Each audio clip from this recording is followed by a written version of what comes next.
السلام علیکم ملګرو ایشیا کپ خو شروع شو خو ایشیا کپ کې به کومې دوه لوبډلې فائنل ته کوالیفای کیږي په کومه لار باندې به فائنل ته کوالیفای کیږي څه پروسس دی څومره میچونه به ټیمانو ته ګټل پکار وي څونه ګروپونه جوړ دي په کوم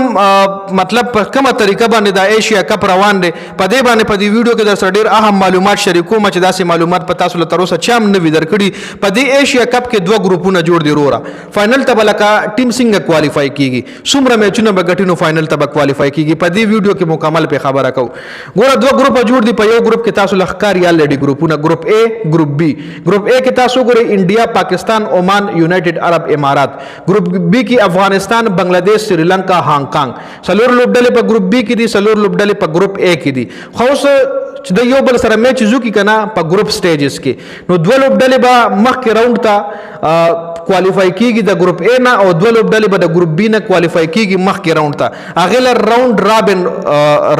راوند رابن سټیج ولا ویل کیږي اوس راوند رابن سټیج څه شی دی په دې باندې خبره کو ګوره سلور ټیمان چې کله ګروپ میچ زو شي دوه بر دینه کوالیفای شي بل راوند ته او دوه بر د ګروپ B نه کوالیفای شي بل راوند ته لکه لیټ سپوز فار ایگزامپل مثال خبره د ګروپ A نه انډیا او پاکستان کوالیفای شو د ګروپ B نه افغانستان او بنگلاديش کوالیفای شو نو سلور ټیمان دا شو سلور ټیمان دا شو کنه نو اس ګروپ A د دینم جوړ شو د افغانستان د انډیا او د پاکستان ګروپ A شو او د افغانستان او د بنگلاديش ګروپ B شو لکه اسی مثال خبره نو بیا به د خپلو کې یو بل سره میچز کوي بیا به د لکه پاکستان به انډیا سره میچ کوي او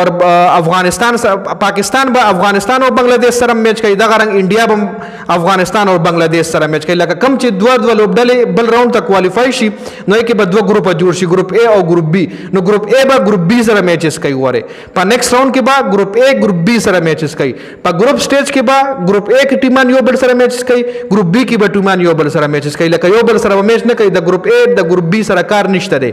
په ګروپ سټیج کې به د خپلو کې میچز کوي او د بخپلو کې میچز کوي ګروپ A بخپلو کې میچز کوي او ګروپ B بخپلو کې میچز کوي او بیا چې کله نیکسټ راوند ته کوالیفای شي نو کې به هم دوه ګروپونه جوړ شي ګروپ A او ګروپ B نو ګروپ A والا بیا ګروپ B سره میچز کوي په نیکسټ راوند کې او ګروپ B والا بیا ګروپ A سره میچز کوي په نیکسټ راوند کې نو کچره افغانستان کوالیفای شو نیکسټ راوند ته نو د افغانستان پاکستان سره میچ را روان دي او انډیا سره میچ را روان دي دا خبره در کومه د خبرې مقصد مې داو چې د افغانستان به صرف په دې ایشیا کپ کې د بنگلاديش او د سریلانکا او د هانګ کانګ سره میچز نه وي کچره افغانستان نیکسټ راوند ته کوالیفای شو کنه نو بیا پاکستان او انډیا سره میچ راځي نو ایشیا کپ کې ډېر ګرم میچونه به موږ له کتلو لا ملاويږي ښا بیا چې کله نیکسټ راوند کې لکه رابن راوند چې کم سټیج دی آی کې چې کم زیات میچونه وګټي دوه لوبډلې به فائنل ته کوالیفای شي کې بیا بل راوند نشته دی لکه بیا سلور لوبډلو کې چې کم دوه لوبډلې زیات میچونه وګټي دا شاید دوه ټیمانو رن ریټ خوي نو به فائنل ته کوالیفای شي نو دا مکمل سیناریو ده په دې سیناریو باندې به ایشیا کپ ختميږي په دې سیناریو باندې به یو لوبډله د ایشیا کپ فائنل ته کوالیفای کیږي جی